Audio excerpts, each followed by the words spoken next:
অনন্যা দেবী তার নতুন 10 বৌমাকে নিয়ে এক ঘন জঙ্গলের মধ্যে বড় এক অট্টালিকায় গিয়ে ওঠে। অর্থাৎ জঙ্গলের মধ্যে থাকা সেই বড় অট্টালিকা সমান বাড়ি হলো 10 বৌমার শ্বশুর বাড়ি।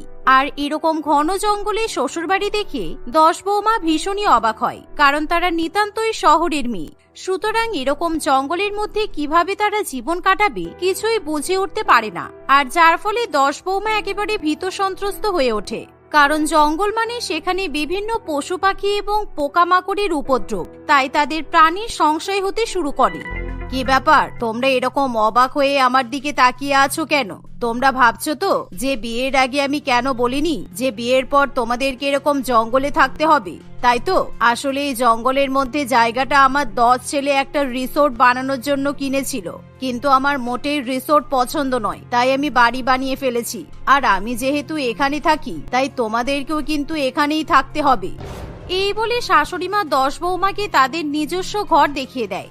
এভাবে সেদিন থেকে 10 বৌমা তাদের শাশুড়িমা এবং স্বামীদের সঙ্গে জঙ্গলেই থাকতে শুরু করে। আর তাদের শ্বশুর বাড়ি একেবারে ভিন্ন প্রকৃতির দেখতে ছিল। সেই বাড়ির প্রত্যেকটা জানালায় সুন্দর সুন্দর নেট লাগানো ছিল, যাতে কোনো পশু পাখি কিংবা পোকামাকড় ঢুকতে না পারে। আর প্রত্যেকদিন সকালবেলা 10 বৌমার পাখির কিচিরমিচির শব্দে ঘুম ভাঙে। এমনকি রাত্রিবেলাতেও তারা নানান রকম পশুর শব্দ শুনতে পায়। আর যার ফলে এখন 10 বৌমার বিষয়টা বেশ অ্যাডভেঞ্চারাস বলে মনে হতে শুরু করে। একদিন, আচ্ছা, আমাদের যেহেতু জঙ্গলে শ্বশুরবাড়ি হয়েছে তাই এই শীতকালে পিকনিক করলে কেমন হয়? একদিন আমরা সকালবেলা ঘুম থেকে উঠে বাইরে জঙ্গলে গিয়ে রান্না বান্না করব আর একসঙ্গে বসে খাওয়া দাওয়া করব, বেশ মজা হবে কিন্তু। চাঁদনির কথা শুনে বাকি বৌমা এবং শাশুড়িমা রাজি হয়ে যায়। তাই একদিন সকালবেলা ঘুম থেকে উঠে তারা সবাই মিলে জঙ্গলে বেরিয়ে ফলমূল শাকসবজি তুলতে শুরু করে। এমন সময় প্রিয়াঙ্কার ভীষণ মাংস খেতে ইচ্ছা করে। আর যেহেতু বাজার জঙ্গল থেকে অনেক দূরে, তাই এখন মাংস আনতে গেলে এক বেলা কেটে যাবে। এমন সময় তনুশ্রী বলে, আরে চিন্তা করছো কেন? জঙ্গলের মধ্যে পুকুর থেকে আমরা মাছ ধরেছি, সুতরাং আমরা মাছের ঝোল, মাছের ভাপা, ট্যাংরা মাছের কালিয়া এগুলো খেয়ে পিকনিক করব। আর তাছাড়া ফলমূল তো আছেই, সবকিছু মিলিয়ে আমাদের খাওয়া দাওয়া হয়ে যাবে। না না, এভাবে জঙ্গলের মধ্যে কাঠ জ্বালিয়ে রান্না করব শুধুমাত্র মাছ খাওয়ার জন্য? আমি তাহলে আর পিকনিকের মধ্যে নেই, আমি ঘরে গিয়ে বিশ্রাম নিচ্ছি, তোমরা পিকনিক করো। এই বলে প্রিয়াঙ্কা যখন ঘরে যাবে এমন সময় তার স্বামী বিকাশ তাকে আটকায়। আর বিকাশ তখনই বাড়ির মধ্যে ঢুকে একটা বড় তীর ধনুক নিয়ে চলে আসে। আর তারা যেহেতু জঙ্গলে বাস করে তাই প্রাণ রক্ষার জন্য তাদের বাড়িতে সবসময় এরকম অস্ত্র রাখাই থাকে। কিন্তু তার হাতে এত বড় একটা তীর ধনুক দেখে 10 বৌমা খুবই অবাক হয়। আজকে আমরা জঙ্গলে পিকনিক করছি, সুতরাং কাউকে মন খারাপ করতে হবে না, আর এক্ষুনি মাংসের ব্যবস্থা হয়ে যাবে। আর এমন মাংসের ব্যবস্থা করব যে সবাই আজকে অফুরন্ত মাংস খেতে পারবে। এমন সময় সেই জঙ্গলের মধ্যে থেকে অনেকগুলো ছাগলের পাল হেঁটে যায়। আর তখনই বিকাশ তীর ধনুক দিয়ে শিকার করতে শুরু করে দেয়। আর বিকাশ শিকার করার পর অনেক অনেক পাঁঠার মাংস জোগাড় করে নিয়ে আসে, যা দেখে 10 বৌমা খুবই খুশি হয়। প্রিয়াঙ্কা, তোর বর কি সুন্দর শিকার করতে পারে, আর আমরা জঙ্গলে আছি বলেই কিন্তু এরকম ফ্রিতে শিকার করে পাঁঠার মাংস খেতে পারছি। তা না হলে শহরে 1 কেজি পাঁঠার মাংসের 1000 টাকা দাম। আমরা জঙ্গলে আছি, বেশ ভালোই আছি বল। এভাবেই কথা বলতে বলতে 10 বৌমা জঙ্গল থেকে কাঠ জোগাড় করতে শুরু করে। আর কাঠ জোগাড় করা হয়ে গেলে তারা একটা বড় কাঠের উনুন জ্বালিয়ে ফেলে। এভাবে 10 বৌমা মিলে কাঠের উনুনে একেবারে কষিয়ে পাঁঠার মাংস রান্না করতে থাকে। আর রান্না বান্না হওয়ার পর তারা সবাই মিলে একসঙ্গে জঙ্গলের মধ্যে বসে খাওয়া দাওয়া করে। এভাবেই কিছুদিন কাটে। আর একদিন রাত্রিবেলা 10 বৌমা যখন নিজেদের ঘরে ঘুমিয়ে থাকে এমন সময়, এই বাইরে কি ডাকছে গো? ওরে বাবা, আমার কি ভয় করছে, কেমন ভূতের মতো ডাক। আমার তো ঘুম ভেঙে গেল, আমার খুব ভয় করছে গো টিঙ্কু। আরে ভয় পেও না, আমি দেখছি কত রকম জঙ্গলি জানোয়ার ঘুরে বেড়াই, তো হয়তো ওদেরই ডাক, কিন্তু এত কাছাকাছি ডাক আসছে কেন বুঝতে পারছি না। অন্যদিকে বাকি বৌমারাও জঙ্গলি জানোয়ারের ডাক শুনে খাটের উপর বসে ভয়ের চোটে কাঁপতে শুরু করে। আর তারা ভয়ে বাইরে বেরোনোর সাহস পর্যন্ত পায় না। এমন সময় 10 ভাই ঘর থেকে বেরিয়ে সেই ডাকের খোঁজ করতে শুরু করে দেয়। আর 10 বৌমা এক জায়গায় বসে উপরওয়ালার কাছে প্রার্থনা করতে শুরু করে। কেমন পিশাচের মতো ডাক দেখেছিস? এরকম ডাক তো আমি কোথাও শুনিনি। হ্যাঁ, ঠিকই বলেছ, সিনেমাতে যখন ভূত আসতো তখন এরকম ব্যাকগ্রাউন্ড মিউজিক হতো, কিন্তু এই জঙ্গলে এরকম আওয়াজ হচ্ছে কেন? আমাদের বাড়িতে কি তাহলে ভূত ঢুকে এসেছে? শোনো না, বলছি বাঘ আসলো না তো? কারণ এত বড় ঘন জঙ্গলে এখানে তো বাঘ থাকাটা স্বাভাবিক। ওরে বাবারে, বাঘ আসলে আমাদেরকে তো খেয়ে নেবে। এমন সময় 10 ভাই জানালা দিয়ে উকি মেরে দেখে যে তাদের জানালার নিচে একটা বড় হিংস্র হায়ানা জন্তু দাঁড়িয়ে আছে, আর তাকে ঘিরে অনেকগুলো বন্য শিয়াল দাঁড়িয়ে আছে। এরকম দৃশ্য দেখে তারা ভয় পেয়ে যায়। এমন সময় তারা 10 বউকে ডেকে নিয়ে আসে আর জানালা দিয়ে এরকম বন্য দৃশ্য তাদেরকে দেখায়, যার ফলে 10 বউ ভয়ের চোটে চিৎকার করতে শুরু করে দেয়। ওরে বাবারে, কত বড় হায়না! আমি বাপের জন্মে এত বড় জন্তু দেখিনি। তারপর এতগুলো বন্য শিয়াল, এরা তো সবাই আমাদেরকে খেয়ে নেবে। আমার খুব ভয় করছে। আমাদের বাড়ির দরজাগুলো ভালো করে বন্ধ করা আছে তো, খোলা পেলেই কিন্তু এরা সঙ্গে সঙ্গে ঘরে ঢুকে আসবে আর আমাদেরকে কেউ বাঁচাতে পারবে না। এগুলো তোমাদের মাংস খাওয়ার জন্যই হয়েছে। তুমি প্রত্যেকদিন জঙ্গলের ছাগলগুলোকে মেরে মেরে পাঁঠার মাংস খাও, তাই জন্য ওরা এখন বদলা নিতে এসেছে। আর এমনিতেই আমি শুনেছি মাংসের গন্ধ পেলেই পশু চলে আসে। এবার কি হবে? এভাবে 10 বৌমা নিজেদের মধ্যে তর্ক বিতর্ক করছে। এমন সময় তাদের শাশুড়ি মা সেখানে আসে। তোমরা একটু চুপ করবে? এখন এসব কথা আলোচনা করার সময় নেই। তোমরা বরঞ্চ রান্নাঘরে যাও, গিয়ে একটা মশাল জ্বালিয়ে নিয়ে এসো। আমরা মশালের আগুন দেখালেই ওরা ভয়ে পালিয়ে যাবে।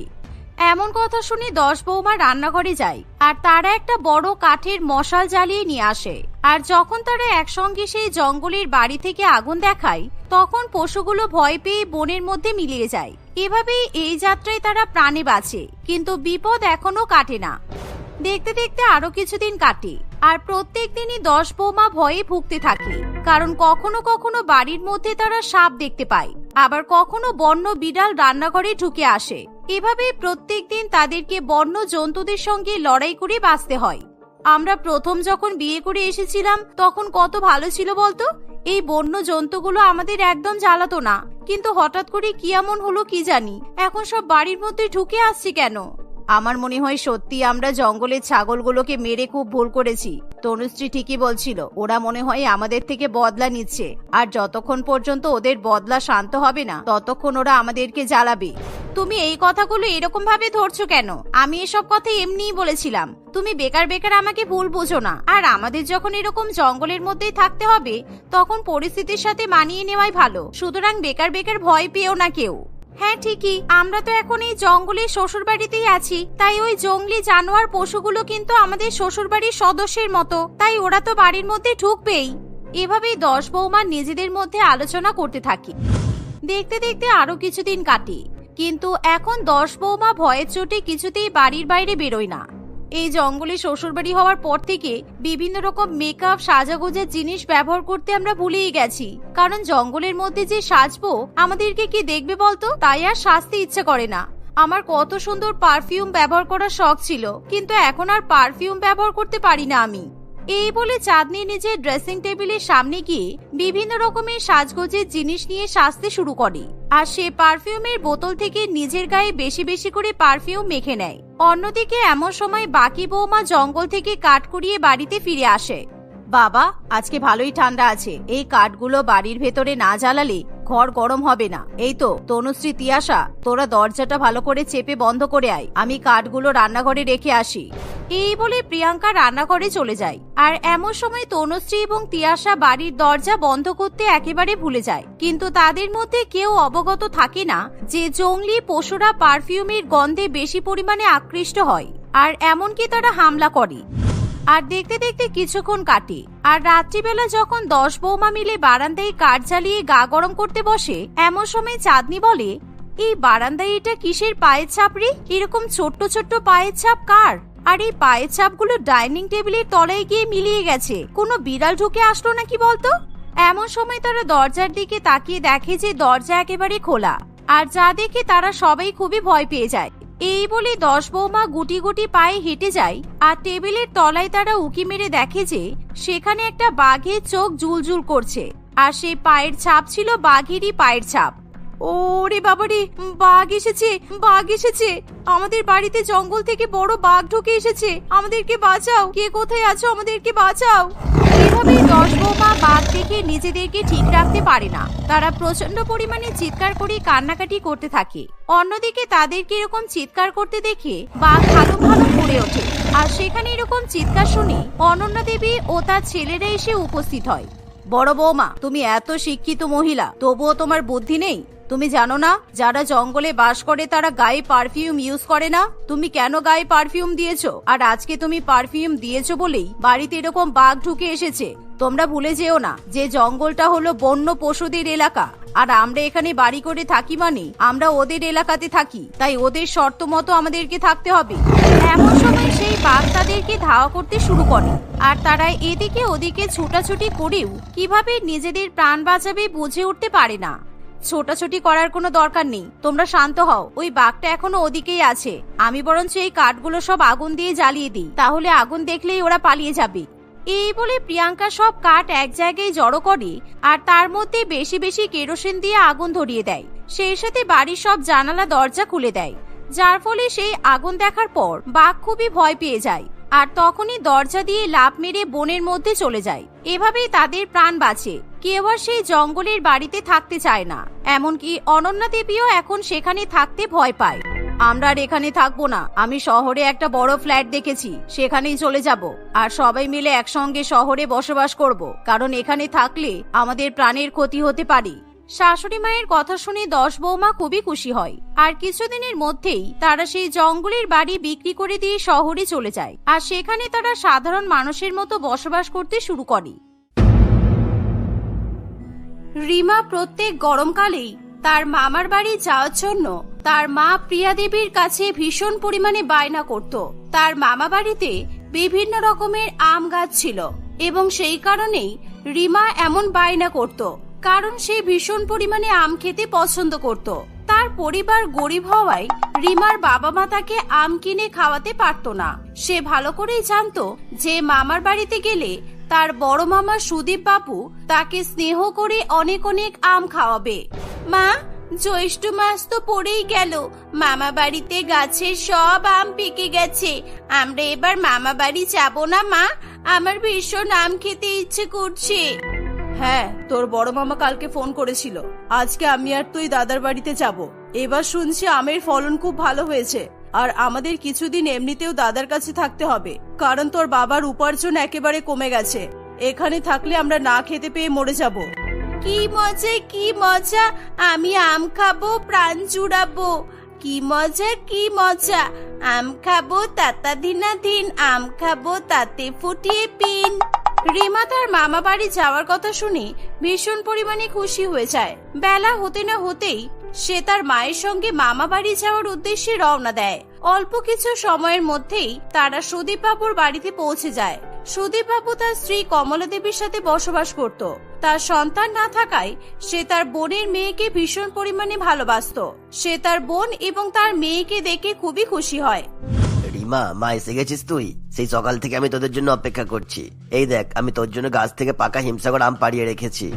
রিমা তার চোখের সামনে অনেক পাকা পাকা হিমসাগর আম দেখে ভীষণ পরিমাণে আনন্দিত হয়, কিন্তু তার মামি একেবারেই রিমা ও তার মাকে পছন্দ করত না। তারা আসলেই সে কথায় কথায় তাদের সঙ্গে খারাপ ব্যবহার করত। চলে এসেছে ভিখারিগুলো, গরমকাল পড়লেই আম খেতে মামার বাড়িতে চলে আসবে। নিজের টাকা দিয়ে আম কিনে খা তা নয়, আমার বাড়ির গাছের হিমসাগর আম ধ্বংস করতে চলে এসেছে। চুপ করো, তোমার এত বড় সাহস হলো কি করে যে তুমি আমার বোন আর তার মেয়েকে কথা শোনাও? ওরা 100 বার আসবে, 100 বার কেন 1000 বার আসবে, তুমি কোনো কথা বলবে না ওদের। সে মোরগ গিয়ে যাক, কিন্তু তোমার বোনের মেয়ে যেন একটাও হিমসাগর আম না ছই বলে দিলাম, কারণ আমি ওই আমগুলো দিয়ে ম্যাঙ্গো জুস বানিয়ে খাবো। নিজের মামি মায়ের এমন অকথ্য এবং অশ্লীল ব্যবহার দেখে রিমার ভীষণ পরিমাণে কষ্ট লাগে। তার আম খাওয়ার ইচ্ছা করলেও সে আম খেতে পারে না। সে তার মামি মায়ের কাছে এসে বলে, মামি, আমাকে হিমসাগর আম খেতে দাও না গো, আমার আমগুলো দেখে ভীষণ পরিমাণে লোভ লাগছে। আমি যদি আম না খাই তাহলে আমার লোভে যদি সকলের পেট খারাপ হয় তখন কি হবে বলো? সত্যি তো, এই কথাটা আমি আগে ভেবে দেখিনি। এই ভিখারি মেয়েটার যা লোভ, এই আম যদি আমি ওকে না দিই তাহলে নির্ঘাত আমার পেটের ব্যামো হবে। কমলা দেবী মনে মনে একটা ফোন দিয়ে আটে। সে ভীষণ কুড়ে প্রকৃতির মহিলা হওয়ায় ম্যাঙ্গো জুস বানাতে গিয়ে তার গায়ে জ্বর চলে আসতো। তাই জন্য সে বলে, দেখ রিমা, আমি তোকে একটা শর্তে আম খেতে দিতে পারি। তোকে আমাকে ম্যাঙ্গো জুস বানিয়ে খাওয়াতে হবে, তাহলেই আমি তোকে আম খেতে দেব। ও এই ব্যাপার, আমি তোমাকে ম্যাঙ্গো জুস বানিয়ে খাওয়াবো। আমি জানি কিভাবে ম্যাঙ্গো জুস বানাতে হয়। দেখ, যদি ম্যাঙ্গো জুসের স্বাদ আমার মনের মতো না হয়, তাহলে কিন্তু তোকে আম তো খেতে দেবই না, বরং পচা আম তোর মুখে ছুঁড়ে মারবো। রিমা কমলা দেবীর কথায় ম্যাঙ্গো জুস বানাতে রাজি হয়ে যায়। সে রান্নাঘরে গিয়ে সে সুন্দরভাবে ম্যাঙ্গো জুস তৈরি করে। ম্যাঙ্গো জুস তৈরি করার সময় তার হাতে চোট লেগে যায়, তবুও সে সকলের জন্য ম্যাঙ্গো জুস কাচের গ্লাসে করে পরিবেশন করে। সকলেরই তার হাতের ম্যাঙ্গো জুস খেয়ে ভীষণ পরিমাণে ভালো লাগে। কিন্তু ইস, এটা কোনো ম্যাঙ্গো জুস হয়েছে? থু থু, কোনো টেস্টই নেই। তোকে ম্যাঙ্গো জুস বানাতে বলেই আমার ভুল হয়েছে, বেকার আমগুলো নষ্ট হয়ে গেল। সেই সময় সুদীপ বাবুর রিমার হাতে চোটের দিকে নজর পড়ে। রিমা সেই মুহূর্তে সঙ্গে সঙ্গে হাতটা লুকিয়ে নেয়। দেখি রিমা, তুই হাত লুকাচ্ছিস কেন? ইস, তোর হাতে তো ভীষণ পরিমাণে আঘাত লেগেছে। কমলা, তোমার লজ্জা করে না? একটা ছোট মেয়ে নিজের হাতে আমাদের ম্যাঙ্গো জুস বানিয়ে খাওয়ালো, আর তুমি তাকে কথা শোনাচ্ছ? না না মামা, আমার কিচ্ছু হয়নি। তোমাদের ম্যাঙ্গো জুস খেয়ে ভালো লেগেছে, এটাই আমার কাছে পাওনা। নাটক করে লোকের মন কেনার চেষ্টা। শুধুমাত্র আম নষ্ট হবে বলে এই ম্যাঙ্গো জুস আমি খাচ্ছি, না হলে ছুঁড়ে ফেলে দিতাম। আর তুই যা বাজে ম্যাঙ্গো জুস বানিয়েছিস, তোকে আমি একটা আম দেখতেও দেব না। আর এই বলে কমলা দেবী তার ঘরে চলে যায়। রিমা মুখ কাচুমাচু করে বাকি ম্যাঙ্গো জুস ফ্রিজে তুলে রেখে দেয়। এইভাবেই কমলা দেবী সবসময় প্রিয়া ও তার মেয়ের সঙ্গে খারাপ ব্যবহার করে। সুদীপ বাবু তাকে বারণ করলেও সে কারোর কোনো কথা শোনে না। রিমা শোন, তুই রোজ ম্যাঙ্গো জুস বানাবি, বুঝলি? যতক্ষণ না পর্যন্ত তোর ম্যাঙ্গো জুসের স্বাদ ভালো হয়, ততক্ষণ তুই জুস বানিয়ে যাবি, তাহলেই তুই আম খেতে পারবি। রিমাও বোকার মতো আম খাওয়ার লোভে প্রত্যেকদিন সুন্দর করে তার মামিমাকে ম্যাঙ্গো জুস বানিয়ে খাওয়ায়। কিন্তু কমলা দেবী নানা অজুহাতে রিমার হাতের ম্যাঙ্গো জুসের স্বাদকে খারাপ বলে। এভাবেই প্রায় বেশ কিছুদিন কেটে যায়। একদিন কমলা দেবীর এক বান্ধবী শিবানী তাকে না জানিয়েই কমলা দেবীর বাড়িতে চলে আসে। কমলা দেবী তাকে দেখে ভীষণ পরিমাণে খুশি হয়ে যায়। এ কি শিবানী, এতদিন পর তুই আমার বাড়িতে এলি? কি খবর তোর? বছর খানিক হয়ে গেল তোর সাথে আমার দেখা হয়নি, তা এতদিন পর কি মনে করে? বাবা, এমন করে বলছিস যেন আমি নিমন্ত্রণ পত্র নিয়ে তোর বাড়িতে আসবো। সব বলছি, দাঁড়া, আগে কিছু একটা খেতে দে। যা গরম পড়েছে, উফ বাবারে, তারপর বাকি কথা হবে। এই রিমা, কোথায় মরলি তুই? এদিকে আয় তাড়াতাড়ি। রিমা তার মামির ডাক শুনে ঘর থেকে বেরিয়ে আসে। কমলা দেবী তার বান্ধবীকে ম্যাঙ্গো জুস খাওয়ানোর কথা বলে। রিমা সেই মুহূর্তে দৌড়ে রান্নাঘরে গিয়ে ভালো করে ম্যাঙ্গো জুস বানিয়ে নিয়ে আসে। সে শিবানীকে বরফ মেশানো ঠান্ডা ম্যাঙ্গো জুস দিলে সে ভীষণ পরিমাণে খুশি হয়ে যায়। শিবানী মনে শান্তিতে ম্যাঙ্গো জুস খেয়ে নেয়। কমলা, তোর চাকরানি তো ভালোই ম্যাঙ্গো জুস বানাই দেখছি। অসাধারণ, আমি তো এমন একজনেরই খোঁজে ছিলাম। আমার এখানে আসার উদ্দেশ্য সফল হয়েছে মনে হচ্ছে। তা যা বলেছিস, ভালোই চাকরানি পেয়েছি। তা তোর এখানে আসার কি উদ্দেশ্য ছিল সেটা তো বল। আর তোকে দুঃখের কথা কি বলবো, আমার বাবার ভীষণ শরীর খারাপ। এই যাই কি সেই যাই অবস্থা। ওনার এখন মরণকালে রোজ রোজ ম্যাঙ্গো জুস খাওয়ার ইচ্ছা হয়েছে।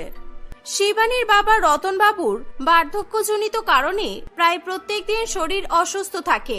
আজকাল তার শরীর আরো খারাপ হয়ে যাওয়ায় সে বিছানা থেকে উঠতে পারে না। ডাক্তারবাবু জবাব দিয়ে দিয়েছিল, আর সেই সময় তার ইচ্ছা হয় রোজ রোজ ম্যাঙ্গো জুস খাবে। শিবানী রতন বাবুকে ম্যাঙ্গো জুস বানিয়ে খাওয়ালেও তার কিছুতেই সেটা পছন্দ হয় না। তাই সে নিজের উপকারের জন্য তার আম পাগল বান্ধবী কমলা দেবীর বাড়িতে এসেছিল। আমি নিশ্চিত যে তোর চাকরানির হাতের ম্যাঙ্গো জুস আমার বাবার ভীষণ পছন্দ হবে। তাই ওকে বল আরো বেশি করে আমাকে ম্যাঙ্গো জুস বানিয়ে দিতে। আমি নিয়ে যাব, তাতে ওর যত টাকা লাগবে আমি ওকে দেব। আর ম্যাঙ্গো জুস বানানোর জিনিসপত্র আমি কিনে দেব। রিমা ম্যাঙ্গো জুস বানিয়ে টাকা পাবে শুনে কমলা দেবীর ভীষণ পরিমাণে হিংসা হয়। সে তার বান্ধবীর কথায় কিছুতেই রাজি হয় না। কিন্তু এই প্রস্তাবে সুদীপ বাবু এবং তার বোনের কোনো আপত্তি থাকে না। তারা রিমাকে ম্যাঙ্গো জুস বানিয়ে দেওয়ার অনুমতি দিয়ে দেয়। খুব ভালো কথা রিমা, তুই তো তোর মামিকে রোজ ফ্রিতে ম্যাঙ্গো জুস বানিয়ে খাওয়াস, তা তো ওর মন ভরে না। কিন্তু এখন তুই তোর গুণের দাম পাবি, এর থেকে ভালো কি আর হতে পারে বলতো? আর একটা কথা শিবানী, রিমা এবারের চাকরানি নয়, ও আমার বোনের মেয়ে, বুঝেছো? শিবানী সুদীপ বাবুর কথা শুনে অবাক হয়ে যায়। রিমা শিবানী দেবীকে ম্যাঙ্গো জুস বানিয়ে দিলে সেই ম্যাঙ্গো জুস নিয়ে সে বাড়ি চলে যায়। বাড়ি গিয়ে সে তার বাবাকে ম্যাঙ্গো জুস খাওয়ায়। রতন বাবুর এত সুন্দর ম্যাঙ্গো জুস খেয়ে ভীষণ পরিমাণে ভালো লাগে। বাহ, আমি আমার জীবনকালে এত সুন্দর ম্যাঙ্গো জুস কখনো খাইনি। আমার মনে হয় এবার আমি শান্তিতে মরতে পারবো। শিবানী, আমায় রোজ এমন ম্যাঙ্গো জুস করে খাওয়াবি, কেমন? রতন বাবু গ্রামে চাষের কাজ করত। চাষবাস শেষ করে সে যখন বাড়ি ফিরত তখন তার স্ত্রী তাকে ঠিক এমনই আমের শরবত বানিয়ে খাওয়াতো। তার স্ত্রী মারা যাওয়ায় সে গ্রামে জমি বিক্রি করে শহরে চলে আসে, কিন্তু সে আর কখনোই ঠিক ওরকমই ম্যাঙ্গো জুসের স্বাদ উপভোগ করতে পারে না। তাই জীবনের শেষ প্রান্তে এসে তার ঠিক এরকমই ম্যাঙ্গো জুস খাওয়ার ইচ্ছে হয়েছিল, আর সেই স্বাদ সে রিমার ম্যাঙ্গো জুসে খুঁজে পায়। তারপর থেকে শিবানী প্রত্যেকদিন রিমার হাতের ম্যাঙ্গো জুস নিয়ে এসে তার বাবাকে খেতে দেয়। শিবানী, আমায় যে মেয়েটা ম্যাঙ্গো জুস বানিয়ে খাওয়াই তাকে একদিন আমাদের বাড়িতে নিয়ে আসিস তো, ওকে আমার দেখতে ভীষণ পরিমাণে ইচ্ছা করে। ঠিক আছে বাবা, আমি আজকে তোমার জন্য ম্যাঙ্গো জুস নিয়ে আসার সময় রিমাকে সাথে করে নিয়ে আসবো। এই বলে শিবানী কমলা দেবীর বাড়িতে চলে যায়। সে রিমাকে তার সাথে নিয়ে যাওয়ার কথা বলে। রিমা ও তার পরিবার এতে কোনো আপত্তি করে না। রিমা রান্নাঘরে ম্যাঙ্গো জুস বানাতে চলে যায়। রিমা যখন ম্যাঙ্গো জুস বানাচ্ছে ঠিক সেই সময় সে যখন আমের মিশ্রণ মিক্সিতে দেয় এবং সে মিক্সির সুইচটা অন করতেই তার ভীষণ পরিমাণে কারেন্টের শক লাগে এবং সে ছিটকে মাটিতে পড়ে যায়। সকলে রান্নাঘর থেকে আওয়াজ পেয়ে সেখানে ছুটে আসে। একি, রিমার কি হলো? ও এমন নিথর ভাবে মাটিতে পড়ে আছে কেন? মনে হচ্ছে কারেন্টের শক পেয়েছে। ওকে এই মুহূর্তে হাসপাতালে ভর্তি করা দরকার। হ্যাঁ, না হলে বিরাট ক্ষতি হয়ে যাবে। এই বলে সকলে মিলে রিমাকে হাসপাতালে নিয়ে গিয়ে ভর্তি করায়। ডাক্তারবাবু রিমার চিকিৎসা করে। রিমা অত্যাধিক অসুস্থ হওয়ায় তার বাঁচার আশা প্রায় থাকেই না। কমলা দেবী এই দেখে ভীষণ পরিমাণে ভয় পেয়ে যায়। আমি চাইনি রিমা এভাবে শেষ হয়ে যাক। আমি শুধু চেয়েছিলাম ও যাতে আর কখনো ম্যাঙ্গো জুস বানানোর সাহস না করে। আসলে রিমা রান্নাঘরে ম্যাঙ্গো জুস বানাতে যাওয়ার আগে কমলা দেবী লুকিয়ে রান্নাঘরে গিয়ে সকলের আড়ালে সে মিক্সির সুইচের তার ঢিলা করে রেখে দিয়েছিল, যাতে রিমার কারেন্টের হালকা শক লাগে। কিন্তু রিমা জোরে সুইচ চালানোই তার ভীষণ পরিমাণে কারেন্টের শক লেগে যায়। এইভাবেই সেটা এক বড়সড় দুর্ঘটনায় পরিণত হয়েছিল। আমার বোনের মেয়ের যদি কিছু হয়ে যায় আমি তোমাদের সবাইকে পুলিশে ধরিয়ে দেবো বলে দিলাম। ডাক্তারবাবু রিমার চিকিৎসা করে তাকে সুস্থ করে তোলে। সকলে মিলে কমলা দেবীকে অনেক খারাপ খারাপ কথা শোনায়। সে নিজের বিবেকের কাছে হেরে গিয়ে রিমার কাছে ক্ষমা চায়। রিমা সুস্থ হলে সে আবার আগের মতো ম্যাঙ্গো জুস বানাতে শুরু করে এবং শিবানী তাকে নিজের বাবার সঙ্গে দেখা করাতে নিয়ে যায়। আই মা, বস আমার কাছে। আমি ম্যাঙ্গো জুস খাওয়ানোর জন্য তোকে অনেক কষ্ট করতে হয়েছে। এই বুড়ো দাদুকে ক্ষমা করে দিস মা। না না দাদু, ঠিক আছে, এতে তো তোমার কোনো দোষ নেই। আমার তো নিজের দাদু নেই, তাই তোমাকে ম্যাঙ্গো জুস বানিয়ে খাওয়াতে আমার ভালো লাগে। রতনবাবু রিমাকে নিজের সিন্দুক থেকে অনেক অনেক সোনা গহনা উপহার হিসেবে দেয় এবং সেই সাথে তাকে অনেক টাকা পয়সাও দেয়। এমনকি রিমার উচ্চশিক্ষার খরচ বহন করার কথাও জানায়। রিমা প্রথমে রতনবাবুর উপহারগুলো নিতে না চাইলেও তারা অনেক পরিমাণে জোর করায় সে শেষ পর্যন্ত সেগুলো নিতে বাধ্য হয়। এভাবে রিমা ও তার মায়ের জীবনে আর কোনো দুঃখ থাকে না। রতনবাবু এক সময় মারা গেলেও শিবানী তাদের দেখাশোনা করে। এভাবেই রিমা তার মায়ের সাথে সুখে শান্তিতে দিন কাটাতে থাকে।